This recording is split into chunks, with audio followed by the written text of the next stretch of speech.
Hello, everybody. It's been a while. We're still talking about Star Wars. We never will not be. We just got done. Well, I guess we've been out of quarantine for a little bit. You have. It's been a while since you've been on the show for. I got locked up, but did. For Rona reasons. Humanity decided I could play nice with the rest of humanity, so I was allowed back into public, which was nice because. As a weird aside, I got to skip the shittiest season, which is spring. Yeah.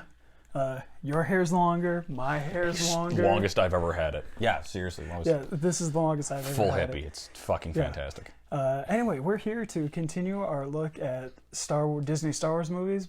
We pushed this back due to Rona reasons. You know, all of 2020 has just basically been delayed until further notice. So we're here to talk about Solo, a Star Wars story directed by Ron Howard, also directed by Weird choice. Chris Miller, or is it, Lord Miller, the Lego movie guys. They got fired from the project. This is worth mentioning. They went over budget. Yeah. You can see that because a lot of the practical effects, Lady Proxima. Yeah. I guess. Yeah, that was the big one. The entire thing was a big practical effect, yeah. Because I imagine you have to build a whole soundstage with a pool around it and all that. And the puppetry and all the other physical props and costumes and stuff. I will save my opinions for that when we get to that portion, I think. Because I have that's like this beginning of the film. Yeah. So I guess, yeah. Solo opens up with Alden Ehrenreich and Emilia Clarke in a speeder. So first things first. Yes. Casting. I think Alden Ehrenreich was a fine young Solo. I was a little worried because, Harrison Ford and the character, but honestly, he owned it and then he brought it in a way that he added something to it. He added a little bit more of this sort of fast talky, back and forth canter to it, which he does adjust by the end of the movie. I thought he nailed it. I was going into this movie thinking Alden Ehrenreich was going to be the worst part and thinking Donald Glover is going to be the best part. Yeah. And those kind of flipped for me. Really? Yeah. I thought Donald Glover was fucking fantastic as Calrissian. I thought he's good, but he's not doing anything new to the role. He's not playing... He's just playing Lando. He's not playing a young Lando, if you understand. That's fair, but I feel like because Lando's kind of always been like that.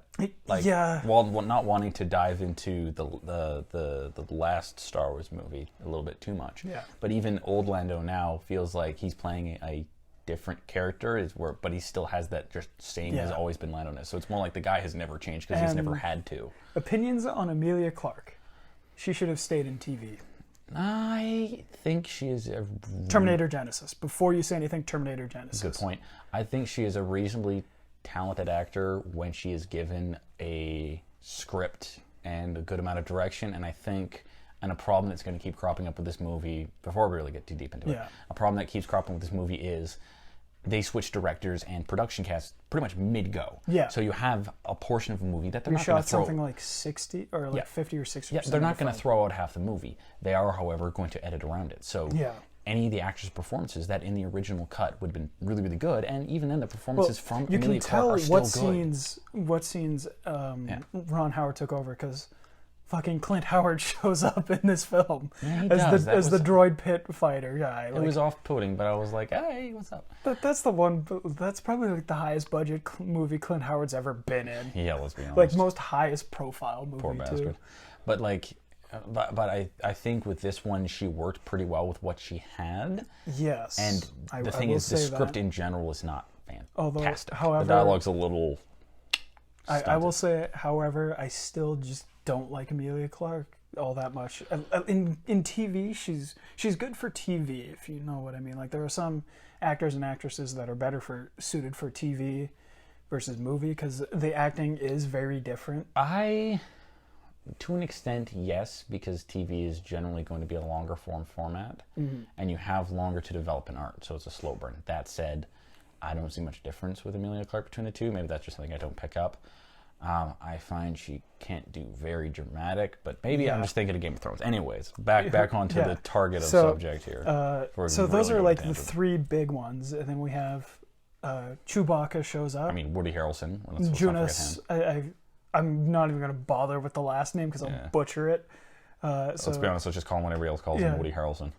Because he's playing Woody Harrelson. And then Woody Harrelson. Which is and then there's the droid. Yeah. So I guess the next one to talk about would be Woody Harrelson. What did you think of Beckett? I think his name is. Beckett. I think Beckett or Woody Harrelson's presence, because everybody just expects Woody Harrelson to be kind of this loud, brass Southerner, but he's really, really strong at exposition and connecting. He was the driving force behind this movie. Yes. Was he kept the narrative together and was able, like, if you didn't have that backbone, I don't think it would have worked, because you have Woody Harrelson until the end, but we'll get into that. But yeah, anyways, start of the movie, we open up with those two. We'll get into the other characters, character as she comes up. So start of the movie is on not Corellia. We both almost said Coruscant. Yeah, we almost said it's Corellia. Corellia.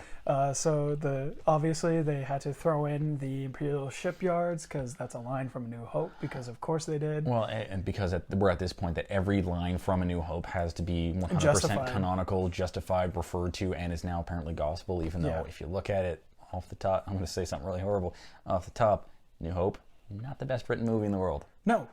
I mean, it's still a strong entry, but no, it's a lot of clunky dialogue sometimes. Yeah. Oh. Especially now with this special editions, some scenes just drag on, but we'll probably talk about A New Hope, Empire Strikes Back, Return of the Jedi in their own movies. We'll have to do a really just like one day, just a cumulative what our opinion of certain things are. Or just one movie per video, because I'm sure we could fill up an entire video talking about. As a general summary, when we inevitably catch them all, like Pokemon. So Brain, what do I mean? So we start on Corellia.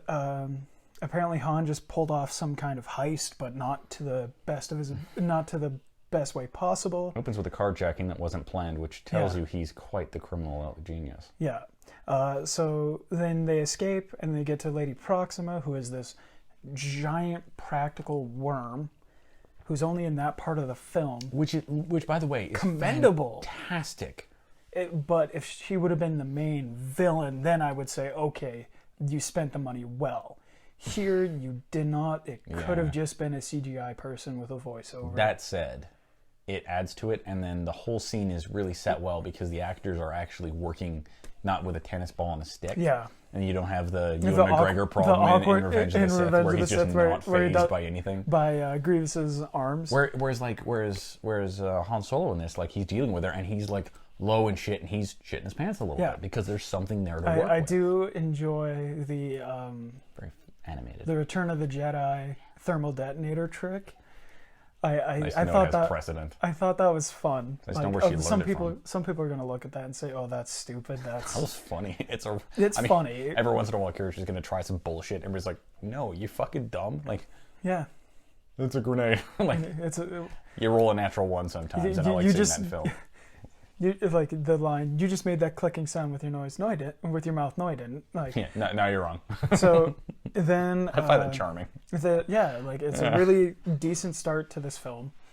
Then Han throws the rock through the window, breaking it, causing chaos. They escape. Eventually, they pick up some Imperial tails, and then they get back into the speeder they lost.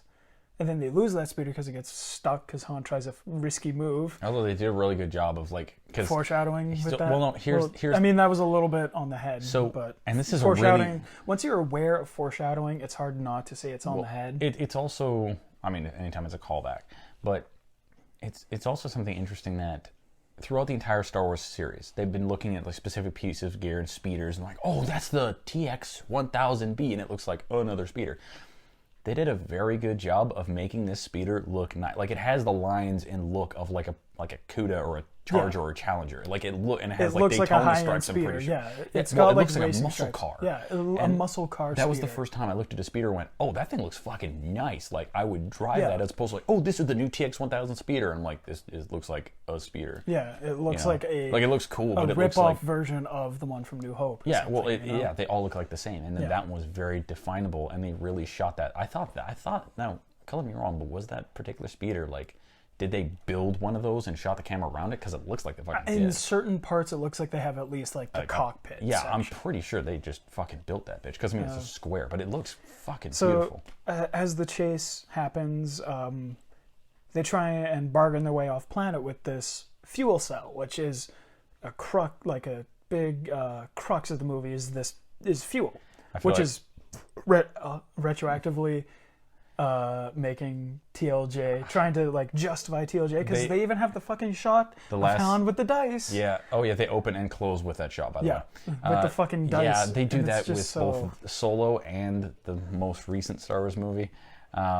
They kind of are trying to apologetically or try to tie it in. It's like, it feels the thing is though, it doesn't. They don't beat you over the head with it. It doesn't feel like, oh, here's a gizmo that directly features. It's just like, all right, here's this thing. It was established. All right, let's move on with the story. But it's like, here's the dice, here's the fuel, and it's like, all right, I know what you're trying to do. Yeah, but so they don't camera fuck it, which is nice. They kind of do with the dice at the opening when he puts it up on the speeder. But it's not like a 5 to 10 second shot. Yeah. It's like 2 to 3 maximum. It's still something that's worth mentioning. Absolutely. So they try and bargain the way off planet with the this little fuel cell, and it goes wrong because they get caught.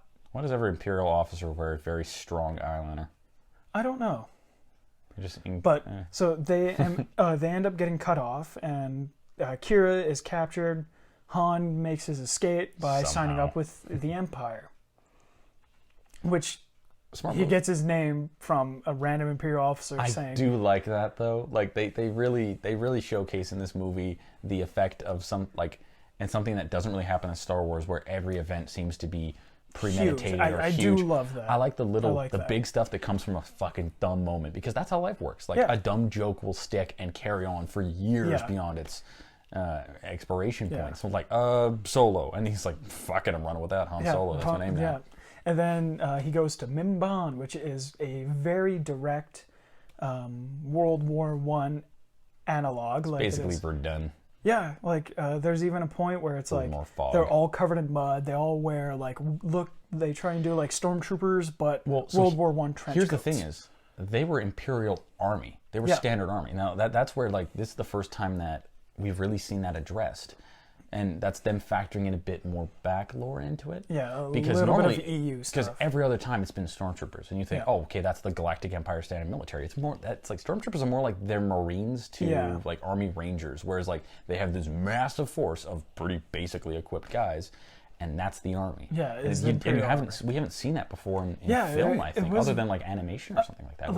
They use the Imperial Army uniforms and Return of the Jedi for the AT-ST guy. Okay, see, I was always thinking they were like a non-com officer or something like that. Something like that, but like it's the one that Han steals the uniform from. That gray with the gray helmet is the Imperial officer, or Imperial armor. We know what they were doing. Yeah, so they go to Mimban, and it's definitely a World War I analog. Like it's just. A lot of the makeshift trench gear and stuff like that. It works. And then this is where Han meets up with Beckett, and then he's like, "Hey," like Han is like, "Oh, I know you're not an Imperial officer. You're wearing a chest plate that's been shot 4 times. Yeah, you're so he kind of picks up on it. Smart kid. And then Beckett kind of this was stupid to me. Like, why would you the only reason they had Beckett report Han Solo is so he can meet with Chewbacca. I don't think that was the case. I think Beckett was like, oh, here's this kid who's smart. He's a thorn in my side. Here's a way to permanently take care of this guy exploiting my position, because he saw through it, so other people might. Yeah. So I'm going to just throw him in the brig. And I thought it was just like Beckett legit trying to just get rid of him. I don't think it was a hookup for...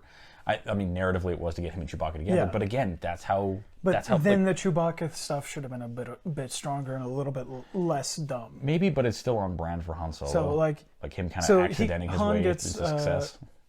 Thrown into this mud pit with Chewbacca, but like there's a lot of little things in this scene that bother me. It's like, oh, we're gonna throw him in the pit with the monster, and it's like, how long has Han been on Mimban serving with these guys? Wouldn't he know about the monster? Yeah. Wouldn't he know about it? And then because he doesn't seem to know about it. I mean, and then he gets thrown in, and he's speaking English to Chewbacca, or Galactic Basic. Which we know... I was going to say we can call it English. Which we know Chewbacca understands. Mm-hmm. And then he tries to say the same thing in... Chirrut. And then Chewbacca finally stops. But then he goes back to English. Common, yeah. I have 2 kind of counterpoints to that. One, if you look at, like, there's a shot where they're leaving Mimban and you can see the fighting. It's happening over a very wide area. Yeah. So it's entirely possible that Han was quartered in this area and fighting, and the brig being by the landing pad is a fair ways away from that. So it stands to reason that he may have heard of it, but he wouldn't know much, or like that's all they would say is, oh, it's the monster. Well, of course he's going to go into it knowing nothing. And the thing is, with Chewbacca still attacking him, even when he's talking to him in a language he understands, how many people have they already fed to Chewbacca who probably tried the same thing? We're like, hey, and he's just like, fuck you, I'm going to kill you anyways. But it's the Chewie that makes him stop, because he's like, wait a minute, you know that, like, because the Wookiees aren't that massively of a spread out race.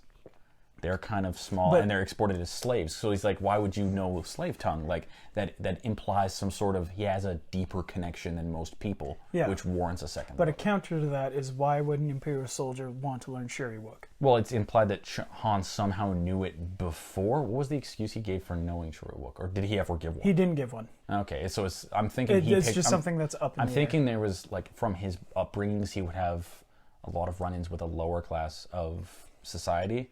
And so, like, street orphans and slaves and stuff. So I imagine he would have picked up a few words here and there somewhere.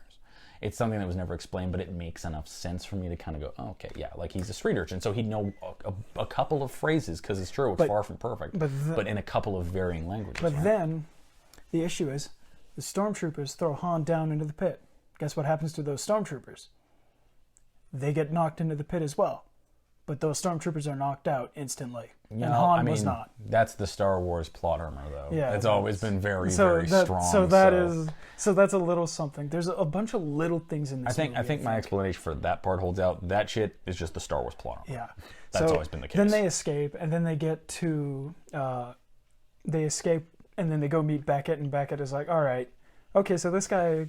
he got out of a fucking prison camp, I guess. All right, fucking hop aboard. Like, he's got something to him, obviously. Yeah, but then, so then we have this awkward, steamy shower scene with Han and Chewie. I mean, that was just straight up funny. It's like, we really can't do this. Yeah, and it's like so weird. I mean, it's absolutely hilarious, but it's so weird. Oh yeah, that's why. Because it's like, dude, fucking personal space, man. Like, now, that would absolutely be something like that. And then now we get to talk about Beckett's crew. Beckett brings two people with him on this job.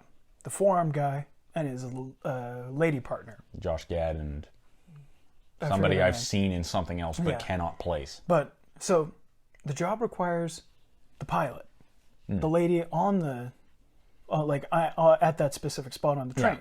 And then just Beckett. And then Beckett doing something. And then Beckett just on his own taking out an entire train. Like, yeah, and uncoupling the train compartment by himself. Did you not expect resistance, action hero? Yeah, so it's like, how is this job going to go off without Han and Chewie?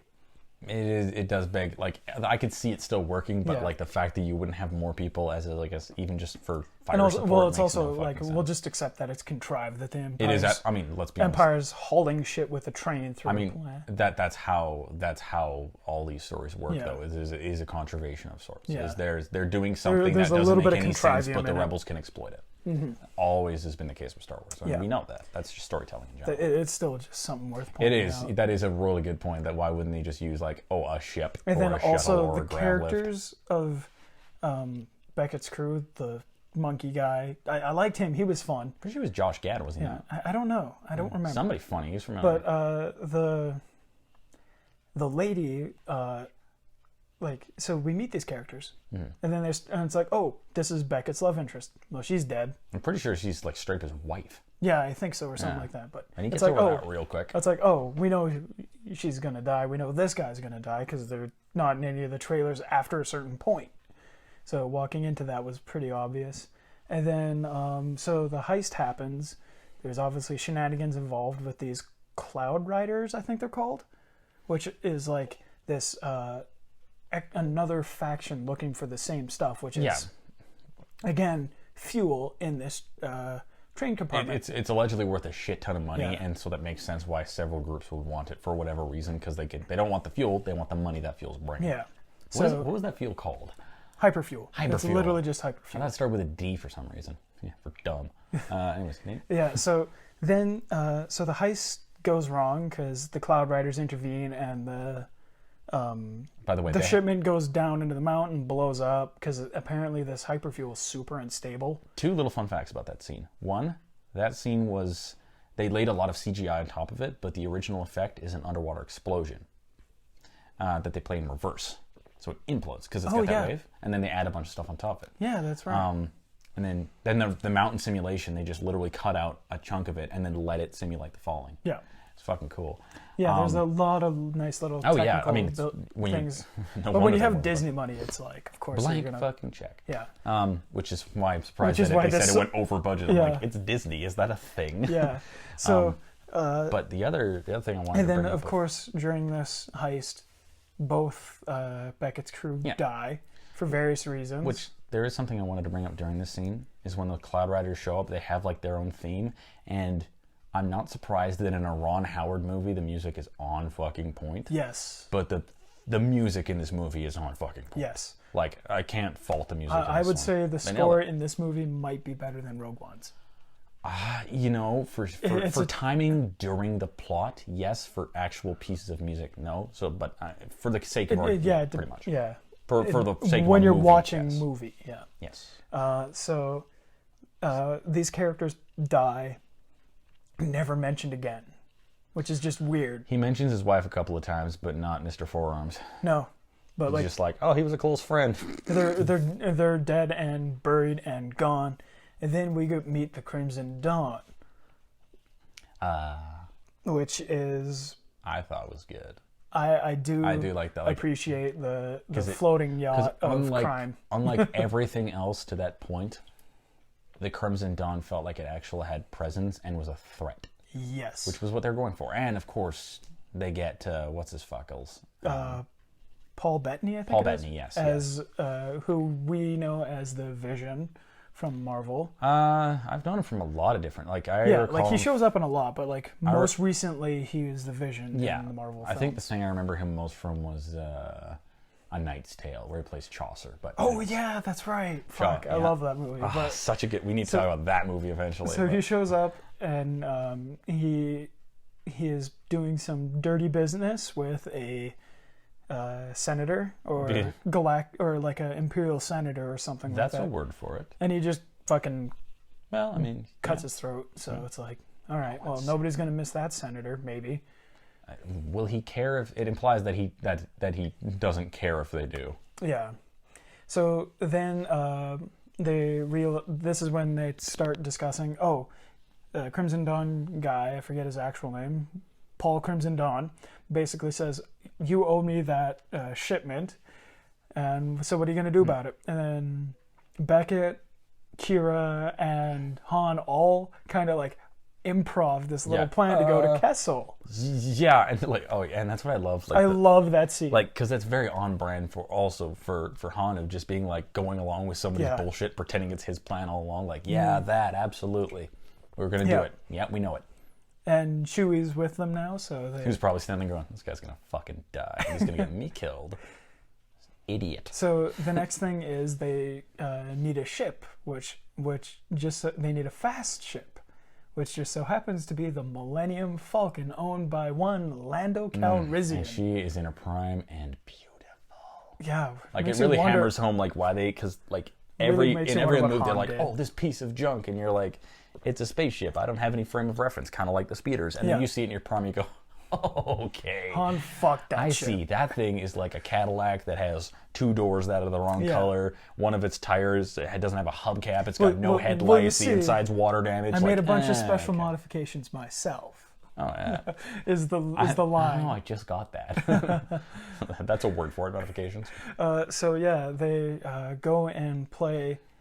They go and meet Lando. Sabak. They play Sabak, and Han kind of bullshits his way into the game by saying, "Oh, I have a ship, and it's just as fast as the Falcon." It's just like this really good. It's just like a Lamborghini Murcielago. It's my Tuesday ship. But he doesn't have an actual ship, which I like. So they play Sabak, and Han loses in this game, but they still manage to get Lando because Kira knows Lando, and Lando knows Kira, and then they totally fucked. And then Lando owes Beckett a solid one because I guess Beckett killed Aura Singh, Although there's a funny line about him saying, well, I didn't kill her. I pushed her off a ledge and the gravity killed her. Or something like that. Yeah, the old, well, technically it's not the fall that kills you, it's the very sudden stop. Well, yeah, so then they have the ship, and they go to Kessel. The plan is to sell Han and Chewie as slaves to get them into or around a security thing or to get them deeper into the spice mines, because they knew that was the only way they were going to actually get permitted to do business and get into the control center was whereas Beckett and Kira go into the facility with L3 and Lando standing by on the ship. Or no, L3 goes with Kira and Beckett. Beckett is disguised in the Jabba the Hutt prison guard uniform. That's where he got it. Yeah. Which makes perfect sense that he'd have his wardrobe just hanging around the ship. And then Lando hangs out on the ship. He has a funny little scene where he's recording his own diary, which I like that. Can we address the fact, like, how much work that Donald Glover put into that fucking role, like down to the appearance, the mannerisms? Like he went full Ewan McGregor on the mannerisms, because that's not how Donald Glover is. I've seen the man act. And even just in conversations, he's definitely more smooth and got the manners, and then the voice is just dialed in perfect. I'm that is Lando. He nails it. Oh yeah. But again, my personal feelings on it is fair enough. Should have been a little different, but he the thing is due to age. He should have just. He's not progressed. Yeah. Which is again that's that's a personal preference thing. Yeah. Depending on who you are. Different tastes. Yeah. But then the plan kind of goes off almost without a hitch, really. I mean, like they get to the security system. I mean, yeah, it's true. They get into the control panel. They control everything. It's L3 that fucks it all up. Yeah. By causing a droid riot, which is now it's time to talk about L3, the droid rights activist character. What did you think about that? I see what Disney does there. Disney does there? Yeah. Have another beer. I like that very much. They have like this activist character in a droid who was like, oh, I want droid rights and stuff like that. And it's like, I guess Star Wars has never really addressed that. So, but like, two things. Also, it's like the people build the droids, and then it's just like, it's kind of almost like this unspoken rule that droids are kind of property, but they're also their own thing. They're kind of like butlers, essentially. To say what I'd butchered, I saw what Disney did there in Disney World. Smash cut the quick and cut it on my face on that one. Trying to bounce back from that. But I don't think this was the case. But to me, it kind of struck them as them going like, this is how dumb some of the fans are. Being like, yeah, that's how insistent some people are. I don't know. The way I thought she was annoying, but I think she was explicitly supposed to be kind of annoying, and for Lando to be like, that old ball and fucking chain. Yeah, but then see, you could say that, but then they have the heroic death scene for L3, where it's like played like heroic. She wouldn't get the fucking way. Yeah, but it's played like a revolution hero getting shot down in the prime. Like it's like fucking Che Guevara or something. Even though what's her plan is, all right, spring the droids, and then where are the droids going to go? There still is automatic gun emplacements that are, I presumed, completely automated. Yeah, they're still stuck on Kessel, and most of them don't have appendages. Like there's a fucking Gaunt droid or like all those droids there's an Imperial Star Destroyer blockading it, so I don't know where you thought this was going to go. Yeah. You don't start a revolution in front of an army column. No. You certainly do not. But then L3 gets blown up and shot to pieces, and Lando is like crying over her. I do like the way they did her death, though. Like where she just kind of cuts out mid-sentence and is like, fuck, because like that's how dying looks. But then the problem with that is also she's a droid. You can fix those. All right. I mean, I guess it's some sort of Star Wars technology that, if this power's down, there's no recovering. But then they plug her head into the Falcon and it's fine. Well, it's implied that data banks. It implies that the Falcon is A, sentient, B, that it drew from the data banks and drew from her, or that her consciousness merged with it. I don't know. I think it's the consciousness, because Because again, which would explain guess why what? the Millennium There's a Falcon. line in the OT from C-3PO saying, "Oh, your ship speaks the most peculiar dialect." Oh, yeah, I didn't So- think about that. Which also makes sense why everybody flying the Millennium Falcon is so good. It makes perfect sense that the Falcon is actively helping. But that's also something that covers. Guess who our favorite character? Rey. It covers her ass in TFA. I mean, only partially. Yeah. Because they're still like, It's again aided them savant, trying but to I'm like, retcon the entire thing so Rey can do her thing. I mean, that part, though, was established in other movies, that if you're a Force user, you can have slightly faster reaction times, Yes. so you're better. But flying a two-person vehicle by yourself.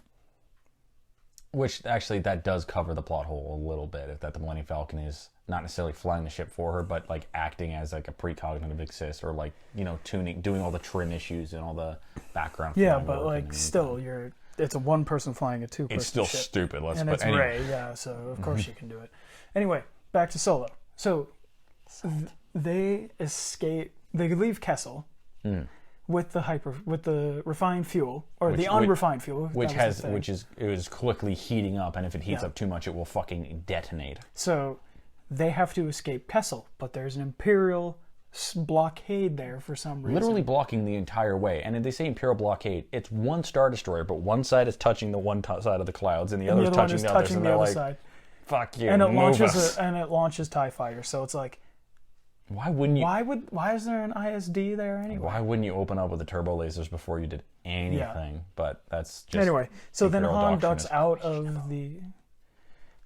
out of the space tunnel, and this is the Kessel Run, which they end up escaping into this rocky, like this asteroid belty kind of situation, where Han pulls the same maneuver he tried to pull earlier in the film with the speeder. It ends up because they run into this Cthulhu space, whatever the Monster. fuck looking, which I do like that nobody's like, it's a blah, blah, blah. It's like, yeah, it makes sense. In the vastness of space, you're going to occasionally run across something you're like, no one knows any that idea they what the drop fuck into that a black is. hole.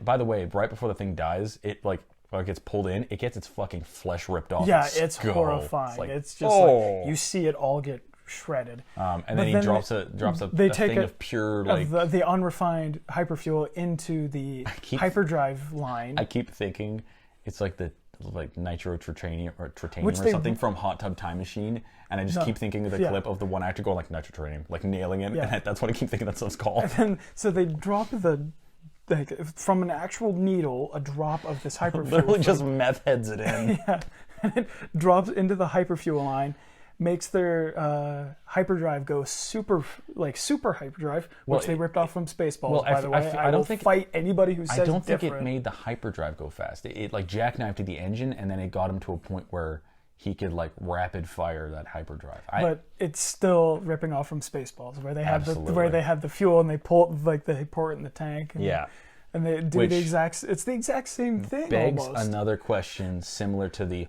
Holdo maneuver. If you're a Halo fan, I know that is the keys loop. But the Holdo maneuver is significantly stupider. But here's the thing. If that works, how has somebody not thought to do that before now? Yeah. And why is not everybody in the galaxy doing it? Yeah, just having a... Oh, well, I guess because we the gotta outrun container's an unstable, but then you can guess. just make... Oh, we gotta outrun an Imperial Star Destroyer. But then you just make a ship that has a thing Well, it's just like that can keep the unrefined hyperdrive fuel. It's basically cool. like NOS systems in the fucking Fast and the Furious movies. It's stupid, but totally what it is. You're so right. That is... It's so dumb, but it works. And Yeah, also that how is they have so multiple insane. charges, you know? That's absolutely Let me hit the hilarious. NOS tanks. 12 times in a row while shifting like 18 times.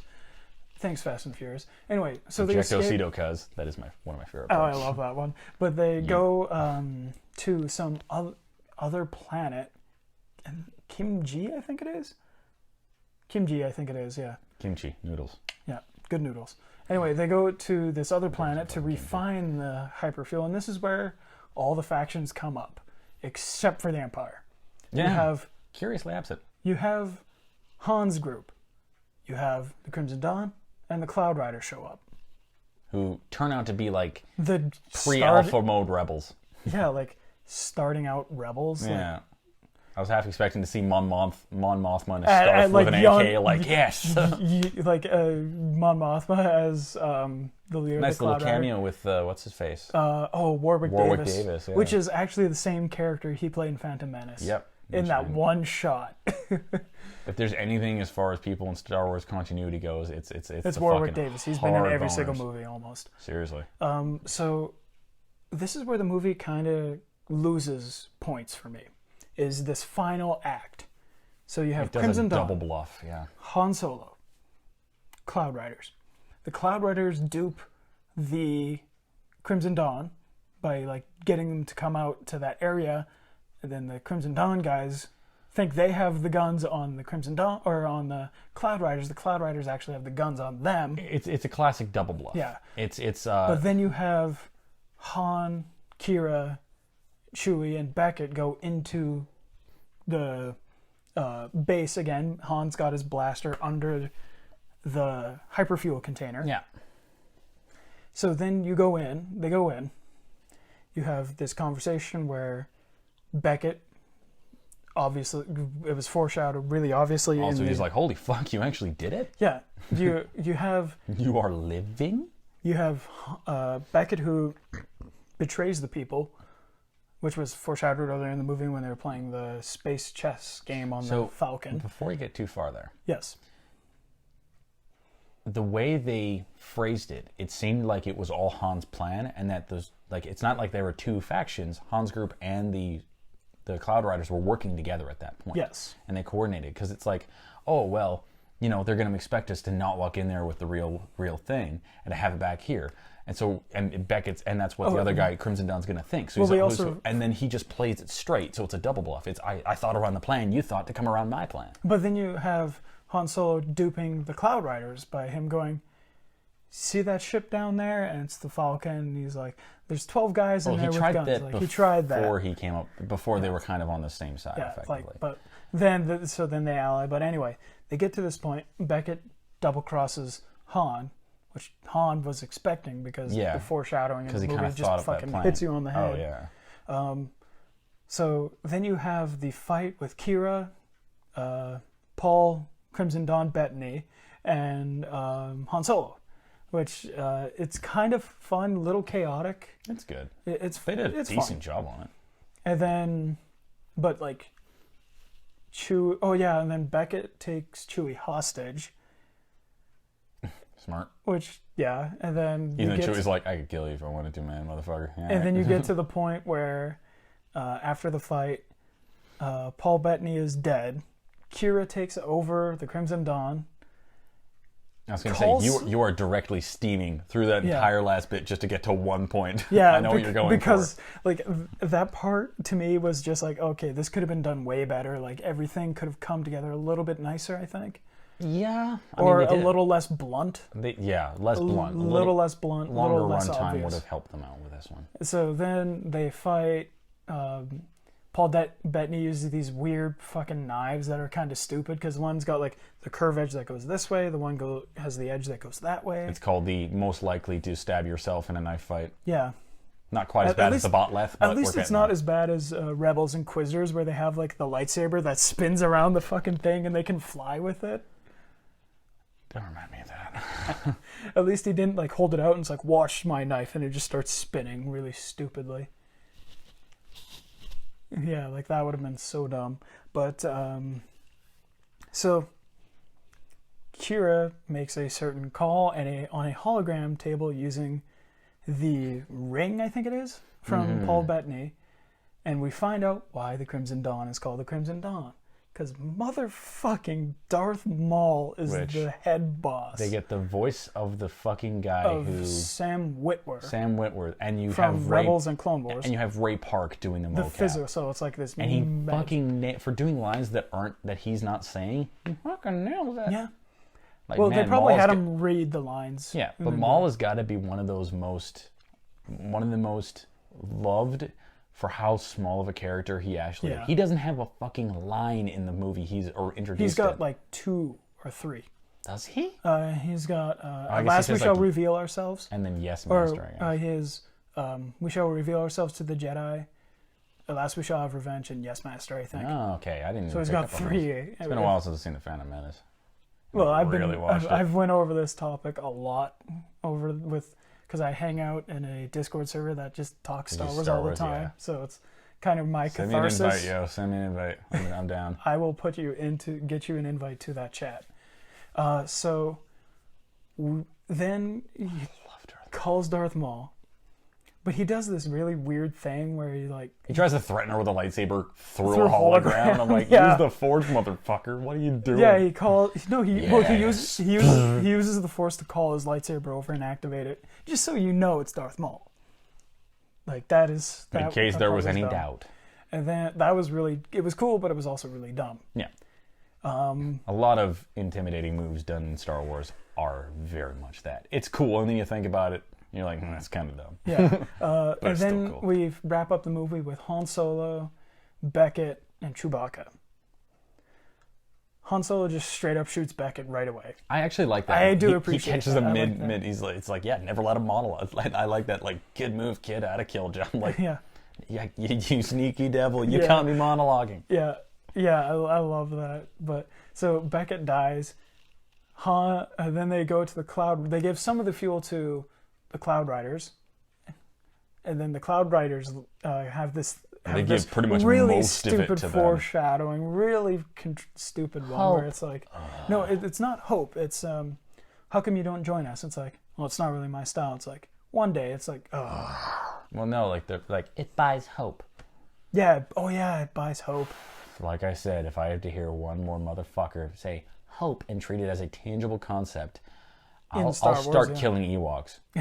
Well, like, for fun. That goes with for fun, not for spite, but for fun. Not out of any crusade, just like Plonk and Gophers. Yeah, but then she goes. Or Jawas. I like Jawas. And then he goes, that's not really my style. She goes, one day, and then he's like, not really my style. Yeah, nah. And it's just like you roll your eyes so far in the back of your head that you lose them.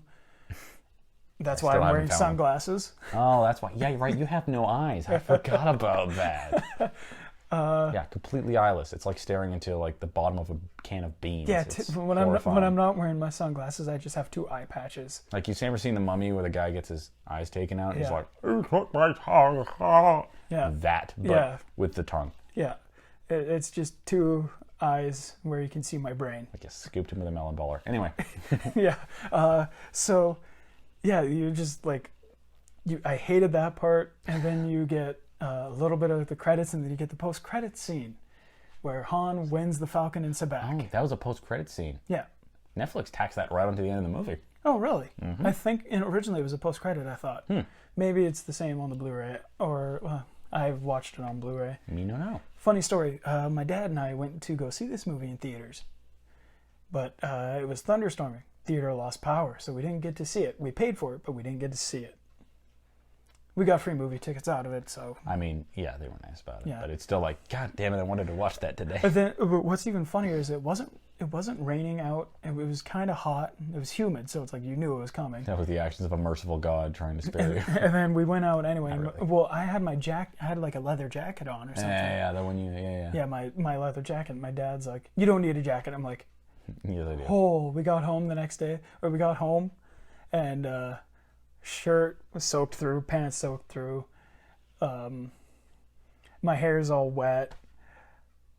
Don't need a jacket, Dad, huh? And, yeah, I like took a Snapchat of my wet ass hair and just drenched clothing. I'm like, so what was that about not needing a jacket? And I sent it to just everybody I knew who knew I was going out to the movie. God. So.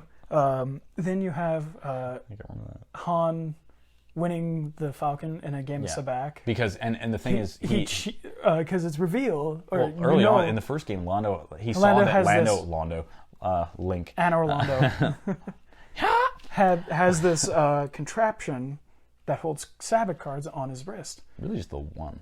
Yeah. So only had this exact card. I do like that. Like yeah.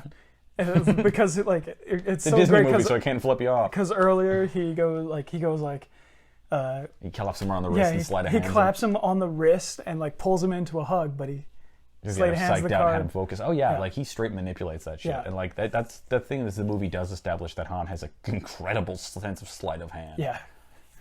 And so he wins the Falcon, and that is Solo, a Star Wars story. I do like how he won it too, because he's and he knows Lando's like yeah, fucking all right, sure, whatever. He hasn't figured it out, and then there's that moment of So fuck, and it's kind of fucked up too, because not only is he losing his ship, he's also losing a shit ton of money. And also what remains of L3.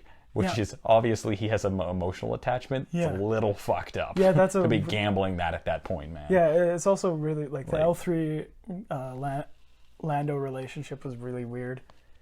It's implied that Lando fucks almost anything with 2 feet and a heartbeat. That does make sense though. Yeah. It checks out. Yeah. Never fist android girls. Yeah. So, yeah, lose a And never couple get of fisted by an android girl. Oh. Anyway, so before we get into ratings and recommendations, do we do best part first or worst part first? Let's start. Let's find a positive. Best part. Best part. You go first. Okay. I gotta think of one. Yeah, me too. I got a few. Best part, I think, would be the interactions between Han and Lando. The way they play off each other. I really love the moment where it's they're looking down at the destroyed Falcon. It's like missing all the panels and stuff. Looking more like the beat up New Hope version. I hate you. He puts his arm around Lando with his busted arm. He's just like, And he wins it's this. a beautiful ship. He's like, I hate you, and he's like, I know. Man. It's Yeah, that little callback to Empire. it's fun, and that's Well, it's 'cause all that- the interactions between Han and Lando. That's where Han levels up into this next level shitlord. Yeah. and Lando's telling him like, this fucking guy. Yeah, those are my favorite parts. Is Okay. Han and Lando playing off each other. My favorite particular parts, I have two for varying different reasons. One of them is obviously the whole Darth Maul bit is fantastic. Yeah. But there's a particular thing where she dims the shades in the background and flicks on the light for the hologram, and it kind of Maul's reflection catches in her eyes before you see him. I think, or I think it's just the light.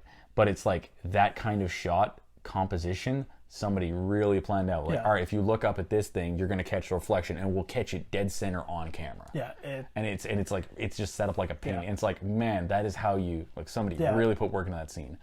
The other thing I can think of that I really did enjoy was really the whole Kessel sequence to the point where they lifted off. I thought was really, really well done. Yeah. Like it was the right amount of slapstick, the right amount of humor, the right amount of this is dumb and it works. The right amount. Definitely feels it really very Star Wars. Absolutely. It feels like the kind of like, all right, well, here's Which this group of fuck-ups who are making a plan. Which after TLJ, it's just... It's refreshing to return to form. It's awesome, yeah. Yes. It's so nice because you get the group of people who are just kind of drawn together by circumstance. The rogues and gallery. They come together. Yeah. Just like Star Wars. Now, weirdly, in the same breath as TLJ, what was your least favorite part of this? Or in your opinion, the worst? The worst part... I would have to give it to all the side characters, I think. But a particular part, like a particular character, a particular scene where that really establishes it. Well, is there anything that exemplifies this that? This extends to every character, but I'm going to have to give it to Beckett's crew.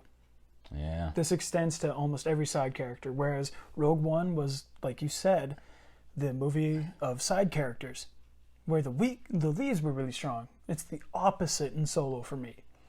All the side characters, including Paul Crimson Dawn, was just weak. They just didn't get enough screen time. They didn't have enough strong enough writing. The screen time was really weak, but it's exemplified in Beckett's crew, the girl and the monkey, because they show up. The monkey kind of cracks a few jokes, and it's just like really witty humor. So it's trying to trick you into him being a full character when really he's just one-dimensional joke guy. Whereas Beckett's wife, love interest, is just the love interest of Beckett. And even then, that's forgotten.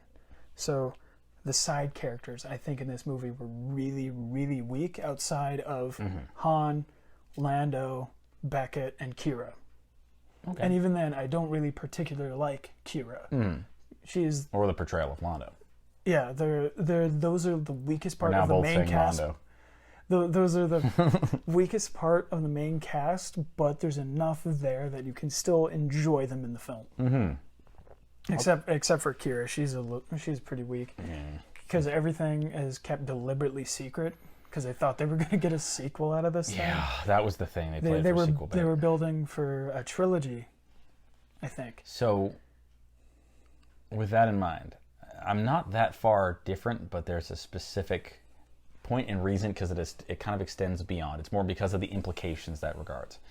So, when What's-Her-Knuckles, the leader of the Cloud Riders, the ginger. They said her name like several times, Yeah, and it's just Empress Nest or something like that. Empress Nest. Empress Nest. There we go. I got there.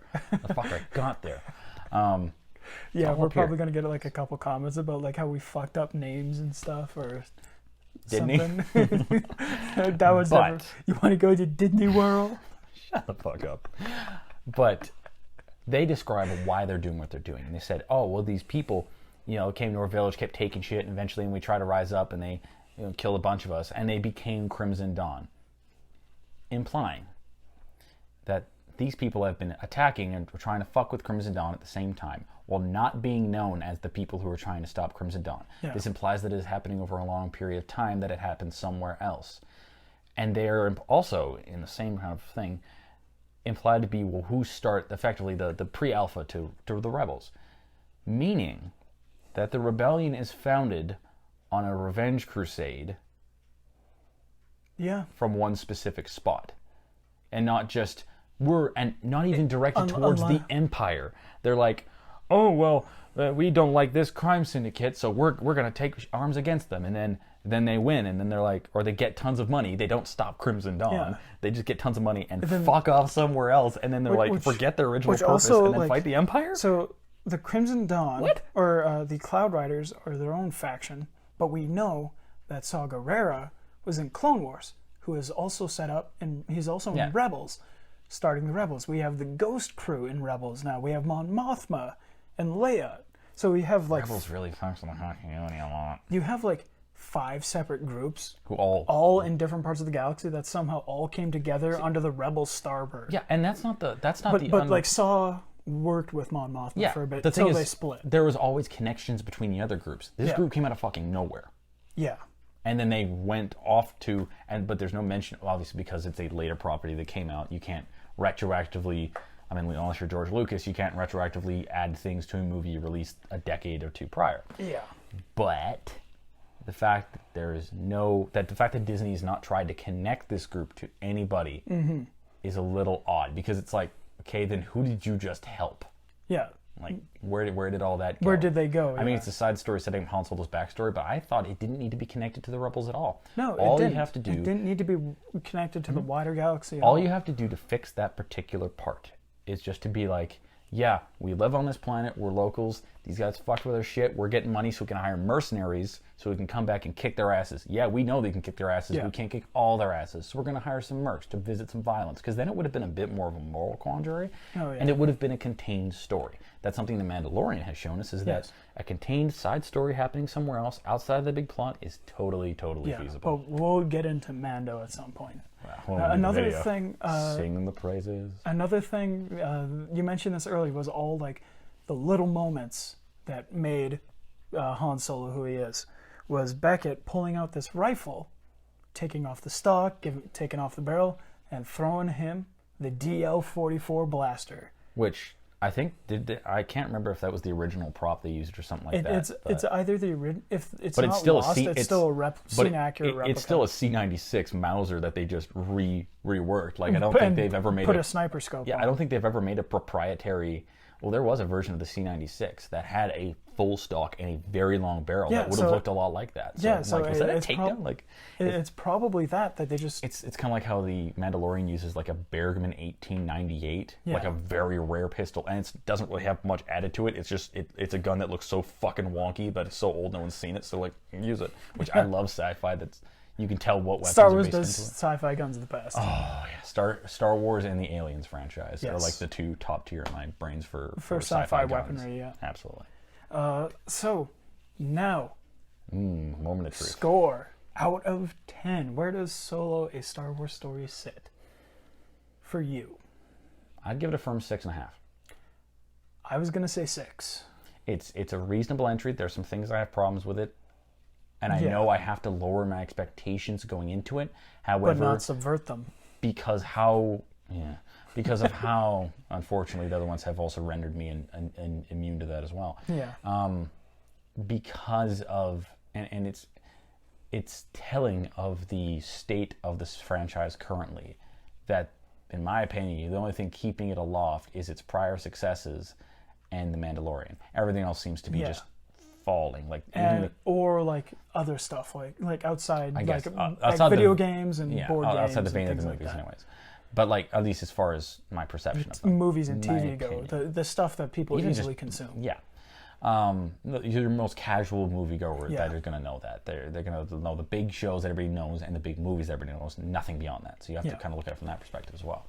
And because those standards have been lowered kind of a lot, I came into this movie expecting to be disappointed, and I was told it was like, it was okay, or it was terrible, because, butthurt Star Wars fans are not anymore the worst cancerous fans on the internet, but they're fucking in the ranking. Yeah, it's so. I watched it. I'm like, well, this is fine. It's not fantastic, but it's solid. It was insulting. good, and there were some really good moments that give it charm. It's a movie that I can go back and rewatch and feel entertained. I'm not going to be completely invested, but I'm going to be like, okay, yeah, sure. I have fun.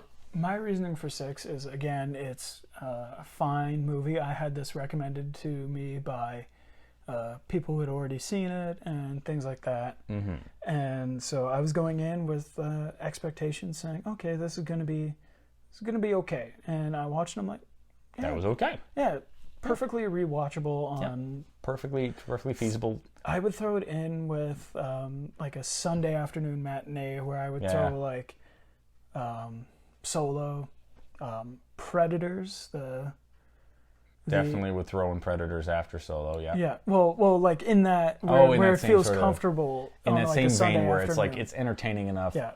Yeah, okay. You got other stuff I going don't remember on. what score I gave Predators. Yeah. Have Well, you done Predators yet? no, we haven't touched anything in the Predators yet. Oh, boy. AVP or Predators yet. We touched AVP. Well, We want to. And then But then we prioritize Star Wars over it. we're dating the series pretty heavily. Yeah, so I would say 6 out of 10. Final act gets a little bit wonky. It does kind of fall apart in the end. Which, You can see kind of where the reshoots happened and like the pickup shots and stuff like that. So that's another and for being a point movie in my way. that was cut apart, that's still impressive that they pulled off what they did. Yeah. Like, normally movies like that, you can't salvage shit Yeah, like out Suicide Squad was edited by a trailer house, and David Ayer didn't even have a say in it, which is just, my heart goes out to David Ayer, man. Like Anybody that has to work with Warner Brothers, my heart goes out to them. So Sue me. So I would say 6 out of 10 because the plot gets a little bit wonky at the end. Side characters are pretty weak. But overall, it comes in at 6 out of 10. Like, I love the music. I love, like, the pacing was good. It all kind of comes together in, like, this happy little, almost kind of like a shittily done tied bow on a present. It's like... it's like still, going out for McDonald's before you're gonna go to the bar and get cranked out. Yeah. You're not expecting a fantastic meal, but it's gonna be solid, and it's not gonna stay with you. And you're like, yeah, I'm gonna eat this. I'm eating this to settle a belly full of liquor. I'm going to have and to keep me going. Yeah. And you're like, you know what? It's McDonald's. It's not fantastic, but you know what? It's fucking good enough. And it's like, okay, yeah, I'm good. So, who would I recommend this movie to? I mean, a casual Star Wars moviegoer, honestly. I would say casual Star Wars movie fans, or even hardcore Star Wars fans. I mean, who haven't seen it already? People who would enjoy like a sci-fi heist movie. Yeah, very much if they like Ocean's 11. It's got a feel of that. Like Ocean's 11 or yeah, it's just like that. Italian Job. Yeah, Italian Job. Like heist movie people, I think, would enjoy this. Yeah. So I would recommend it to them. But like other than that, like it's still like a very, like, you have to stay in that core fan of casual and hardcore Star Wars fans and then maybe some people might like it. Mm-hmm. Well, but I mean, it's also Star Wars. It's incredibly bankable. So they were kind of throwing shit to the wind. Now I feel like they've got their shit more figured out because they're like, oh, people really don't like that. They like this. You so say we're that, gonna but Rise of Skywalker exists. It's true, but that was in production long before Disney could have possibly have seen that. Like, to make a Star Wars movie, it is a long ass process. We're talking years. Yeah, but then they reshot like 70% of Rise of Skywalker. Well, and that's what I come to on the point of this. And then they finished post-production 2 weeks before the movie hit theater. Yeah, and that's what I wanted to also bring out was like the biggest specter over this movie. Oh, and was studio unsurety because we didn't see anything. And we were just hearing things coming out. Yeah. So we don't know what's going on behind the scenes. But considering that they swapped directors, producers, probably writers, only TFA and really worked with the actor. So of the 5 movies, only TFA and TLJ were completed by like the people without any reshoots. Rogue One, cut and reshot. Yeah. Not to a serious extent. No, but not a like little Solo, bit. But like to the point where there was a scene in the trailers that didn't exist in the movies. And exactly that. Like, and Rogue One, there was a little bit of that, but it was a good enough movie that it really was able to shine Whereas here that you pass. can feel Here it. you can tell, but it's still impressive that they did And then what they did. Tross, you can really tell, and it just didn't help. Yeah. So Tross is a different beast altogether. But anyways, and something to leave off that I think is a little bit of a new thing. Do you think the movie deserved the hate it got? No, I don't think it deserved to bomb. Was it even remotely warranted, or do you think it kind of deserved it? I think in certain aspects, from a business standpoint, I think Disney needed to realize that maybe rein in your creators, but like it didn't need to happen to Solo. Yeah, it didn't need to happen to Solo, but after the general audiences or the general Star Wars fan hated TLJ. They needed a wake-up call, and Solo bombing was that wake-up call. I don't think it deserved even half the hate it got, because I don't think the hate was for Solo particularly. It was for you made this shitty movie, and now you're going to try to make a spin-off. It was Disney Star Wars, and there was also the general idea of making a background origin movie for Han Solo. Yeah, we don't really need it. It's fine hearing the stories. Everybody knows the info. It's nice to see it, and they did it well enough, but it wasn't necessary. It's a solid movie that wasn't necessary, really. But I'm glad we have it. But with that in mind, and I'm pretty sure it killed the Boba Fett standalone movie. That was going to be the next entry into the Solo. Are you glad they didn't do that? I'm glad, yes. Yeah, me too. We don't need unless they do it like the fucking Mandalorian, but then they already did the Mandalorian. Yeah, and then they did, and it wouldn't really work with a character that everybody knows. And they already explored Boba Fett in Clone Wars enough to the point where you understand where he came from. Yeah. You don't need that middling thing where he gets the armor and he gets the dent in his helmet. You don't need that shit. Oh, and they put that in there too. Well, that was going to be in Clone Wars, was the final duel between Boba and Cad Bane. Now, in the same breath, Boba was supposed to kill Cad Bane, and Cad Bane shoots Boba, causing the dent in the helmet. Yeah. Now, here's the question, and because there's wisps in everywhere. What do you think effect might that have on a possible Kenobi standalone? Again, it's a story that we don't really need to see. Okay. It's a story that has been explored in a novel called, coincidentally, Kenobi. But is it still canon though? No, nothing's fucking canon anymore. But I have a feeling if they ever do it, that's going to be something they look at. Because this is... that's going to be something to compare it to. Yeah, I mention it here because this is the standalone that really changed Disney's stance on movies. And in my personal opinion... true, at least Star Wars. In my personal opinion, the Kenobi standalone needs to be done in a completely different fashion. It cannot feel like a Star Wars film. Give it to Ewan McGregor, give it to a different director who can do the whole cinematic bit without the little it's CGI, Like, give it this grand scope. It needs to be a character... Absolutely needs to be character-driven. Character-driven. It needs to be slow enough to have emotion. emotion. Like, I'm not asking for fucking a Oscar slow burn, performances, but it needs to be something, not like Joker levels per se, but it needs to have a bit more of a gravitas feel, because you're watching one guy. You're not watching, oh, it's a story in the universe. You're watching one man's reactions to his whole world changing. Yeah, you're watching a broken man. Yeah. So, and that's try and scrape something together. That's why I look at this as a good thing, because it's going to go, well, if we're going to do standalones and we're going to touch something some people really care about, we're going to want to do it right in a way that people are going to resonate with. Not like TLG. We want different but good. But also the TLG question was different but bad. Is Disney going to look at that, or are they going to look at how much money they can make and merch and shit and selling it to the kids, and the kids aren't going to care? They're going to do the Disney thing. It's not going to be some, like... That's why if the Kenobi standalone ever exists, it's going to be tricky. But anyways, that's kind of why I mentioned it, because this one is a pretty divisive standalone. So, and we covered it all pretty much. Yeah, that, I think, we'll save some of this other discussion for Mando. Yeah, gotta save some ammo. And Tross, which will be coming I gotta rewatch Mando, because currently Mandalorian's coming in October, you said? Yes, we know it's coming in October, so maybe we'll do Tross first, and then sometime in September. I'm just gonna fucking watch or listen to The Rise of Skywalker. I know. I'm sorry to do this to you, buddy, but it's something you signed up for. It is true. It is true. So before we go, a little bit of a new setup here, just. Nice, even background, I thought. You have no idea what's behind these. We could be anywhere. Yeah. We could even be naked from the waist down. You wouldn't know. I'm not wearing pants. I'm never wearing pants. I'm not wearing underwear. I don't believe in pants. I'm eyeless, and no, just I don't wear underwear. Cock out hard. Oh, yeah, shirt cocking it every time. Shirt cocking it. Seat dogging it, whatever you want to call it. So... Thanks everybody for watching, and thanks for still being with me, even though I haven't really been posting. So, I flipped the double thumbs up and almost flipped the double bird. That's how badly programmed I am. So I'm a computer program. Yeah, a really poorly written one, written like DOS. Why was I programmed to feel pain?